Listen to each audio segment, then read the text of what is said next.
ಶ್ರೀ ಗುರುಭ್ಯೋ ನಮಃ. ಮಾಯಕಾರ ಪ್ರಭುವೇ ನಮಃ. ಗಣೇಶ ದೇವಿ ವಾಗ್ದೇವಿ ಮಮ ವಾಕ್ಯ ಸಿದ್ಧಿ ಕುರು ಕುರು ಸ್ವಹ. ವಾಸ್ತುಪುರುಷಾಯ ವಿದ್ಮಹೆ ಕ್ಷೇಮಂಕರಾಯ ಧೀಮಹಿ ತನ್ನೋ ವಾಸ್ತು ಪ್ರಚೋದಯಾತ್. ಆರಾಧ್ಯ ದೈವನಾಗಿರುವಂಥ ಮಲೆಮಾದೇಶ್ವರರ ಮನದಲ್ಲಿ ನೆನೆಯುತ್ತಾ ವಿದ್ಯಾಗುರುಗಳ ತಂದೆ ತಾಯಿಯ ಪಾದಾರವಿಂದಗಳಿಗೆ ನಮಸ್ಕಾರವನ್ನು ಮಾಡ್ತಾ ಜಗದ್ಗುರು ಪಂಚಾಚಾರ್ಯರನ್ನ ಬಸವಾದಿ ಶರಣರನ್ನ ಮನದಲ್ಲಿ ನೆನೆಯುತ್ತಾ ನನ್ನೆಲ್ಲ ಪ್ರೀತಿಯ ಯೂಟ್ಯೂಬ್ ವಾಹಿನಿಯ ವೀಕ್ಷಕ ಬಂಧುಗಳಿಗೆ ವಾಸ್ತುವಿಜ್ಞಾನ ಕಾರ್ಯಕ್ರಮಕ್ಕೆ ನಿಮ್ಮ ವಿದ್ವಾನ್ ಗುರು ಮಧು ದೀಕ್ಷಿತ್ ಮಾಡುವಂಥ ಪರಿಪೂರ್ಣವಾದಂಥ ನಮಸ್ಕಾರಗಳು. ಸಂಚಿಕೆಯ ಪ್ರಾರಂಭದ ಮೊದಲು ನಿಮಗೆ ಗೊತ್ತಲ್ಲ, ಓಂ ವಾಸ್ತುಪುರುಷಾಯ ನಮಃ ಅಂತ ಕಾಮೆಂಟ್ ಹಾಕಿ ನಂತರ ಸಂಚಿಕೆಯನ್ನು ನೋಡಿ. ಇನ್ನು ಪ್ರಮುಖವಾಗಿ ನಮ್ಮ ಸಂಚಿಕೆಗಳು ಮಿಸ್ ಆಗುವಂಥ ಸಾಧ್ಯತೆಗಳಿರುತ್ತೆ. ನಿಮ್ಮ ಬ್ಯುಸಿ ಶೆಡ್ಯೂಲಲ್ಲಿ ಪ್ರತಿದಿನ ಒಂದು ಹೊಸ ವಿಷಯ ಅಂತೂ ಹೇಳ್ತೀನಲ್ವಾ, ಅದಕ್ಕೆ ಸಬ್ಸ್ಕ್ರೈಬ್ ಆಗಿ ಮತ್ತು ಚೆನ್ನಾಗಿದ್ದರೆ ಒಂದು ಬೆಲ್ ಬಟನ್ ಪ್ರೆಸ್ ಮಾಡೋದನ್ನು ಮರಿಲೇಬೇಡಿ. ಇವತ್ತಿನ ಸಂಚಿಕೆಯಲ್ಲಿ ಭಾಳ ಮುಖ್ಯವಾಗಿರುವಂತಹ ಪಂಚಭೂತಗಳ ವಿಷಯವನ್ನು ತಿಳಿಸ್ತಾ ಇದ್ದೇನೆ. ನೋಡಿ, ಪಂಚಭೂತಗಳು ಅಂದರೆ ಮಣ್ಣು. ನಾವು ಗೃಹ ನಿರ್ಮಾಣ ಮಾಡಲಿಕ್ಕೆ ಮಣ್ಣನ್ನು ಬಳಸ್ತೇವೆ. ಅದರ ಜೊತೆಗೆ ಯಾವುದೇ ಒಂದು ಇಟ್ಟಿಗೆಯನ್ನು ಬಳಸುವಂಥ ಸಂದರ್ಭದಲ್ಲಿ ಆ ಇಟ್ಟಿಗೆಯನ್ನು ಬೆಂಕಿಯಿಂದ ಸುಡ್ತೇವೆ, ಅಥವಾ ನಮ್ಮ ಮನೆಯಲ್ಲಿರುವಂತಹ ಎಲೆಕ್ಟ್ರಿಸಿಟಿ ಅಗ್ನಿ ತತ್ವವನ್ನು ಇಂಡಿಕೇಟ್ ಮಾಡುತ್ತೆ. ಬಳಸುವಂತಹ ನೀರು ಜಲ ತತ್ವವನ್ನು ಇಂಡಿಕೇಟ್ ಮಾಡುತ್ತೆ. ವೆಂಟಿಲೇಷನ್ ಕಿಟಕಿಗಳು ವಾಯು ತತ್ವವನ್ನು ಇಂಡಿಕೇಟ್ ಮಾಡಿದ್ರೆ, ಆಕಾಶದ ಕೆಳಭಾಗದಲ್ಲಿ ಗೃಹ ನಿರ್ಮಾಣ ಮಾಡ್ತಾ ಇದ್ದೇವೆ, ಅದು ಆಕಾಶ ತತ್ವವನ್ನು ಇಂಡಿಕೇಟ್ ಮಾಡುತ್ತೆ. ನಮ್ಮ ದೇಹದಲ್ಲೂ ಕೂಡ ಪಂಚಭೂತಗಳಿದೆ. ಅದರ ಜೊತೆಗೆ ಗೃಹ ನಿರ್ಮಾಣದಲ್ಲೂ ಕೂಡ ಪಂಚಭೂತಗಳ ತತ್ವಗಳಿದೆ.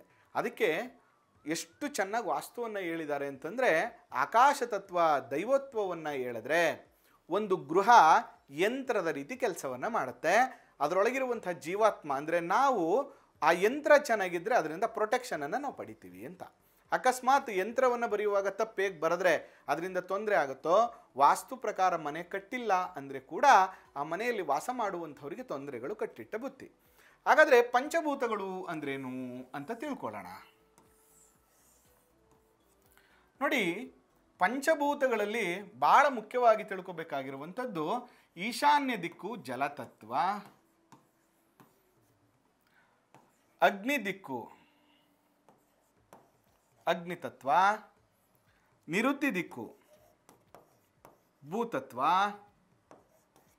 ಮತ್ತು ವಾಯುವ್ಯ ದಿಕ್ಕು ವಾಯು ತತ್ವವನ್ನು ಇಂಡಿಕೇಟ್ ಮಾಡುತ್ತೆ. ಹಾಗಾದರೆ ಉತ್ತರ ಕೂಡ ಜಲತತ್ವ ಆಗುತ್ತೆ. ಇದನ್ನು ನಾವು ವುಡ್ ಝೋನ್ ಅಂತ ಕರಿತೀವಿ. ಅದರ ಜೊತೆಗೆ ದಕ್ಷಿಣ ಕೂಡ ಅಗ್ನಿ ದಿಕ್ಕಾಗುತ್ತೆ. ಪಶ್ಚಿಮವನ್ನು ನಾವು ಲೋಹದ ದಿಕ್ಕು ಅಂದರೆ ಮೆಟಲ್ ಝೋನ್ ಅಂತ ನಾವು ಕರಿತೀವಿ. ಇಲ್ಲಿ ನಾವು ಅರ್ಥ ಮಾಡ್ಕೋಬೇಕಾಗಿರುವಂಥ ಒಂದು ಬೇಸಿಕ್ ವಿಷಯಗಳೇನೆಂದರೆ, ಇಲ್ಲಿರುವಂಥ ತತ್ವಗಳನ್ನು ಇಂಬ್ಯಾಲೆನ್ಸ್ ಮಾಡಬಾರ್ದು. ನೋಡಿ, ಬ್ರಹ್ಮಸ್ಥಾನ ಇದೆಯಲ್ಲ, ಆಕಾಶ ತತ್ವ ಬ್ರಹ್ಮಾಂಡದ ಎನರ್ಜಿಯನ್ನು ನಮಗೆ ಕೊಡ್ತಾ ಇರುತ್ತೆ ಯಾವಾಗ್ಲೂ. ಇಲ್ಲಿ ನೀವು ಸ್ಕೈಲೈಟನ್ನು ಬಿಡ್ಬೋದು ಬ್ರಹ್ಮಸ್ಥಾನದಲ್ಲಿ, ಏನೂ ತಪ್ಪಿಲ್ಲ. ಆದರೆ ಈ ಬ್ರಹ್ಮಸ್ಥಾನದಲ್ಲಿ ಯಾವುದೇ ಕಾರಣಕ್ಕೂ ಪಿಲ್ಲರ್ ಬರಬಾರ್ದು. ಜೊತೆಗೆ ತುಂಬ ಜನ ಏನು ಮಾಡಿಬಿಡ್ತೀರಿ ಅಂದರೆ, ಈ ಬ್ರಹ್ಮಸ್ಥಾನದಲ್ಲಿ ದೇವ್ರ ಮನೆಯನ್ನು ಮಾಡಿಬಿಟ್ಟು ದೇವ್ರ ಮನೆಗೆ ಡೈರೆಕ್ಟ್ ಸ್ಕೈಲೈಟ್ ಕೊಟ್ಬಿಡ್ತೀರ. ಮೊದಲನೇದಾಗಿ ಇಲ್ಲಿ ದೇವ್ರ ಮನೆ ಬರೋದೇ ತಪ್ಪು. ದೇವ್ರ ಮನೆ ಒಳಗಡೆ ಸ್ಕೈಲೈಟ್ ಬರೋದು ಇನ್ನೂ ತಪ್ಪು. ದೈವತ್ವವೇ ಹೋಗ್ಬಿಡುತ್ತೆ. ಮನೆಗೆ ಹೋದ್ಮೇಲೆ ಪ್ರಾಬ್ಲಮ್ಗಳು ಜಾಸ್ತಿ ಆಗುತ್ತೆ, ದೈವ ಬಲ ಕಮ್ಮಿ ಆಗಿಬಿಡುತ್ತೆ. ಎರಡನೇದಾಗಿ ಸ್ಟೇರ್ ಕೇಸ್ ಬರಬಾರ್ದು. ಸ್ಟೇರ್ ಕೇಸ್ ಬಂದರೂ ನಿಮ್ಮ ಕತೆ ಮುಗೀತು.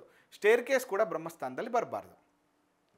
ನೋಡಿ, ಒಂದು ಅಗ್ನಿ ಇದೆ, ಆ ಅಗ್ನಿಗೆ ನೀರು ಎರಚಿದ್ರೆ ಏನಾಗುತ್ತೆ? ಪ್ರಾಬ್ಲಮ್ ಆಗುತ್ತೆ. ಕರೆಕ್ಟಾ? ಅದರಿಂದ ನೋಡಿ, ಈ ಜಲಕ್ಕೆ ಸಂಬಂಧಪಟ್ಟ ಎಕ್ಸಾಂಪಲ್, ಇದು ಅಗ್ನಿ ದಿಕ್ಕಪ್ಪ, ನಮ್ಮದು ಅಡುಗೆ ಮನೆ ಹಿಂಗಿದೆ, ಇದು ಪೂರ್ವ. ಅದಕ್ಕೆ ಈ ಪೂರ್ವದ ಕಡೆಗೆ ಇಲ್ಲಿ ಸಿಂಕ್ ಇದ್ದರೆ ಓಕೆ, ನೋ ಪ್ರಾಬ್ಲಮ್, ಏನೂ ಪ್ರಾಬ್ಲಮ್ ಇಲ್ಲ. ಆದರೆ ನೀವೆಲ್ಲ ಏನು ಮಾಡಿಬಿಡ್ತೀರಾ ಅಂತಂದರೆ, ಇಲ್ಲಿ ಸಿಂಕ್ ಇಟ್ಕೋತೀರಾ ಮತ್ತು ಈ ಜಾಗದಲ್ಲಿ ಯುಟಿಲಿಟಿನ ಇಟ್ಕೋತೀರ. ನೀವು ಯುಟಿಲಿಟಿ ಬಂದಾಗ ಏನಾಯಿತು, ಅಗ್ನಿ ದಿಕ್ಕಲ್ಲಿ ನೀರನ್ನು ತಗೊಂಡು ಬಂದು ಇಟ್ರಿ. ನೀರು ಮತ್ತು ಅಗ್ನಿ ಎರಡೂ ಕೂಡ ಆಪೋಸಿಟ್ ರಿಯಾಕ್ಷನ್ ಆಗಿರೋದ್ರಿಂದ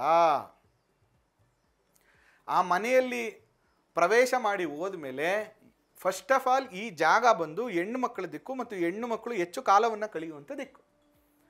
ಅನಾರೋಗ್ಯ ಅಪ್ ಟು ಕ್ಯಾನ್ಸರ್ವರೆಗೆ ಸಮಸ್ಯೆಯನ್ನು ತಗೊಂಡೋಗುತ್ತೆ, ಚರ್ಮ ಬಾಧೆಯನ್ನು ತಗೊಂಡೋಗುತ್ತೆ, ಹಾರ್ಮೋನ್ಸ್ ಇಂಬ್ಯಾಲೆನ್ಸನ್ನು ತಗೊಂಡೋಗುತ್ತೆ, ಸ್ಟ್ರೆಸ್ ಲೆವೆಲನ್ನು ಜಾಸ್ತಿ ಮಾಡುತ್ತೆ. ಹೀಗೆ ಅಗ್ನಿ ದಿಕ್ಕಲ್ಲಿ ನೀರು ಬರಬಾರ್ದು. ಎಕ್ಸ್ಪೆಷಲಿ ಬಲಗೈಗೆ ಹತ್ರ ಆಗಲಿ ಅಂತೇಳಿ ನೀವು ಯಾವುದೇ ಕಾರಣಕ್ಕೂ ದಕ್ಷಿಣದಲ್ಲಿ ಸಿಂಕನ್ನು ಮಾಡಬಾರ್ದು.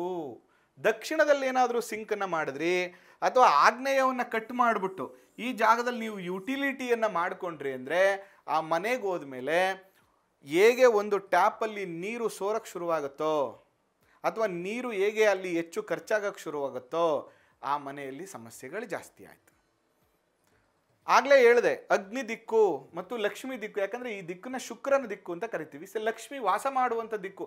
ಇಲ್ಲಿ ಕುಬೇರ ವಾಸ ಮಾಡಿದ್ರೆ ಉತ್ತರ ದಿಕ್ಕಲ್ಲಿ, ಲಕ್ಷ್ಮಿ ವಾಸ ಮಾಡುವಂಥ ದಿಕ್ಕೆ ಯಾವುದು? ಅಗ್ನಿ ದಿಕ್ಕು. ಅದರಿಂದ ಈ ಅಗ್ನಿ ದಿಕ್ಕಲ್ಲಿ ಏನಾದರೂ ನೀವು ನೀರನ್ನು ತಗೊಂಡು ಬಂದಿಟ್ಟರೆ ಆ ನೀರು ಎಷ್ಟು ನೀವು ಖರ್ಚು ಮಾಡ್ತೀರೋ ಅಷ್ಟು ಹಣಕಾಸಿನ ಸಮಸ್ಯೆಗಳು ಜಾಸ್ತಿ ಆಗುತ್ತೆ. ಅದು ಅನಾರೋಗ್ಯಕ್ಕಿರ್ಬೋದು, ಸಾಲಕ್ಕಿರ್ಬೋದು, ಅಥವಾ ಅನ್ವಾಂಟೆಡ್ ಇಶ್ಯೂಸು, ನಾವು ಅಂದ್ಕೊಂಡೇ ಇರಲಿಲ್ಲಪ್ಪ, ಅನ್ಎಕ್ಸ್ಪೆಕ್ಟೆಡ್ ಆಗಿ ಖರ್ಚು ಬಂದ್ಬಿಡ್ತು, ಈ ಥರದ ಸಮಸ್ಯೆಗಳು ಮತ್ತು ಮೋಸ ಹೋಗುವಂಥದ್ದು. ಭಾಳ ಮುಖ್ಯವಾಗಿ ಹೆಣ್ಣು ಮಕ್ಕಳಿಗೆ ಮದುವೆ ಸಮಸ್ಯೆ, ಹೆಣ್ಣು ಮಕ್ಕಳಿಗೆ ಸಂತಾನದ ಸಮಸ್ಯೆ, ಹೆಣ್ಣು ಮಕ್ಕಳಿಗೆ ಫ್ಯಾಮಿಲಿ ಇಶ್ಯೂಸು, ಹೆಣ್ಣು ಮಕ್ಕಳಿಗೆ ಅನಾರೋಗ್ಯ, ಈಗ ಒಂದಲ್ಲ ಒಂದು ಸಮಸ್ಯೆಗಳು ಜಾಸ್ತಿ ಆಗ್ತದೆ. ಅದರಿಂದ ಈ ದಕ್ಷಿಣ ದಿಕ್ಕಲ್ಲಿ ಸಿಂಕನ್ನು ಇಟ್ಕೊಳ್ಳುವಂಥದ್ದು, ಯುಟಿಲಿಟಿಯನ್ನು ಇಟ್ಕೊಳ್ಳುವಂಥದ್ದು ಮಾಡಬೇಡಿ. ಅಂದರೆ ಆಪೋಸಿಟ್ ರಿಯಾಕ್ಷನ್. ಅಗ್ನಿ ದಿಕ್ಕಲ್ಲಿ ಯಾವಾಗಲೂ ಕೂಡ ನೀರು ಬರಬಾರ್ದು. ಮತ್ತು ಈ ದಕ್ಷಿಣ ದಿಕ್ಕಲ್ಲಿ ಫ್ರಿಡ್ಜ್ ಕೂಡ ಇಡಬಾರ್ದು. ಯಾವಾಗಲೂ ಕೂಡ ನಾವೇನು ಮಾಡಬೇಕು, ಅದ್ರ ಮುಂದಿನ ಸಂಚಿಕೆಗಳಲ್ಲಿ ಒಂದು ಅಡುಗೆ ಮನೆ ಇರಬೇಕು, ಅಡುಗೆ ಮನೆಯಲ್ಲಿ ಏನೆಲ್ಲ ಇರಬೇಕು ಅನ್ನುವಂಥದ್ದನ್ನು ಮುಂದಿನ ಸಂಚಿಕೆಯಲ್ಲಿ ತಿಳಿಸ್ಕೊಡ್ತೀನಿ.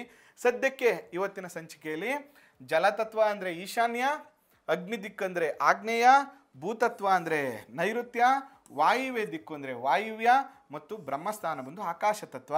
ಅದರಲ್ಲಿ ಪ್ರಮುಖವಾಗಿ ಇವತ್ತು ಅಗ್ನಿ ದಿಕ್ಕಲ್ಲಿ ಸಿಂಕ್ ಎಲ್ಲಿ ಬರಬೇಕು ಬರಬಾರ್ದು ಅನ್ನುವಂಥ ವಿಷಯವನ್ನು ನಾನು ನಿಮಗೆ ತಿಳಿಸ್ಕೊಟ್ಟಿದ್ದೇನೆ.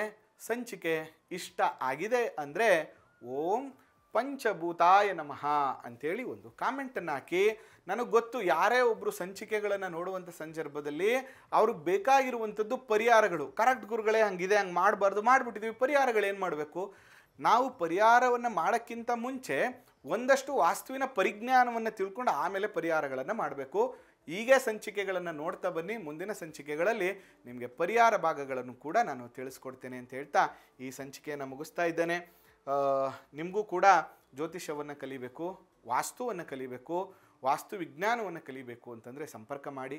ಅದ್ರ ಜೊತೆಗೆ ಗುರುಗಳೇ, ನಾವು ಒಂಚೂರು ಕಷ್ಟಪಟ್ಟು ಮನೆ ಮಾಡ್ತಾಯಿದ್ದೀವಿ, ಅಥವಾ ಒಂದು ಒಳ್ಳೆ ಅಪಾರ್ಟ್ಮೆಂಟ್ ಮಾಡ್ತಾಯಿದ್ದೀವಿ, ಅಥವಾ ಒಂದು ವಿಲ್ಲಾ ಮಾಡ್ತಾಯಿದ್ದೀವಿ, ಒಂದು ಪ್ಲ್ಯಾನ್ ಕರೆಕ್ಷನ್ ಮಾಡಬೇಕು ಅಂತಂದರೆ ಖಂಡಿತವಾಗಿಯೂ ನಮ್ಮನ್ನು ಸಂಪರ್ಕ ಮಾಡಿ. ನಮ್ಮ ಕೈಲಿ ಎಷ್ಟು ಸಾಧ್ಯ ಅಷ್ಟು ಕೂಡ ನಾನು ಮಾಡಿಕೊಡ್ತೇನೆ. ಗುರುಗಳೇ, ಮನೆ ಮಾಡಿಬಿಟ್ಟಿದ್ದೀವಿ ಅಥವಾ ಒಂದು ಗೃಹ ನಿರ್ಮಾಣ ಮಾಡಿಬಿಟ್ಟಿದ್ದೀವಿ, ಬಾಡಿಗೆ ಮನೆಗೆ ಹೋಗ್ಬಿಟ್ಟಿದ್ದೀವಿ, ಸ್ವಂತ ಮನೆಗೆ ಹೋಗ್ಬಿಟ್ಟಿದ್ದೀವಿ, ವಾಸ್ತು ದೋಷ ಅಂತ ಇವಾಗ ಗೊತ್ತಾಗ್ತಾ ಇದೆ, ಏನು ಪರಿಹಾರ ಮಾಡೋದು ಅಂತಂದರೆ ವಿತೌಟ್ ಡೆಮಾಲಿಷನ್ ಕರೆಕ್ಷನ್, ಯಾವ ಗೋಡೆಯನ್ನು ಒಡೆದೇ ಹೇಗೆ ಪರಿಹಾರ ಮಾಡ್ಕೋಬೇಕು ಅನ್ನುವಂಥ ವಿಷಯಗಳನ್ನು ಕೂಡ ನೀವು ಬಂದಾಗ ತಿಳಿಸ್ಕೊಡ್ತೀನಿ. ಮುಂದಿನ ಸಂಚಿಕೆಗಳಲ್ಲೂ ಕೂಡ ವಿಚಾರಗಳ ಬಗ್ಗೆ ಚರ್ಚೆ ಮಾಡ್ತೀನಿ ಅಂತ ಹೇಳ್ತಾ ಆ ಮಲೆ ಮಹದೇಶ್ವರ ಅನುಗ್ರಹ ಸದಾ ಇರಲಿ. ಓಂ ಪಂಚಭೂತಾಯ ನಮಃ ಅಂತ ಕಾಮೆಂಟ್ ಹಾಕಿ. ಮತ್ತು ಈ ಸಂಚಿಕೆಗೆ ಸಂಬಂಧಪಟ್ಟಂಥ ಪ್ರಶ್ನೆಗಳಿದ್ದರೆ ಕಾಮೆಂಟ್ ಮಾಡಿ ಅಂತ ಹೇಳ್ತಾ ಆ ಮಲೆ ಮಹದೇಶ್ವರ ಅನುಗ್ರಹ ಸದಾ ನಿಮ್ಮ ಮೇಲಿರಲಿ. ನಮಸ್ಕಾರ.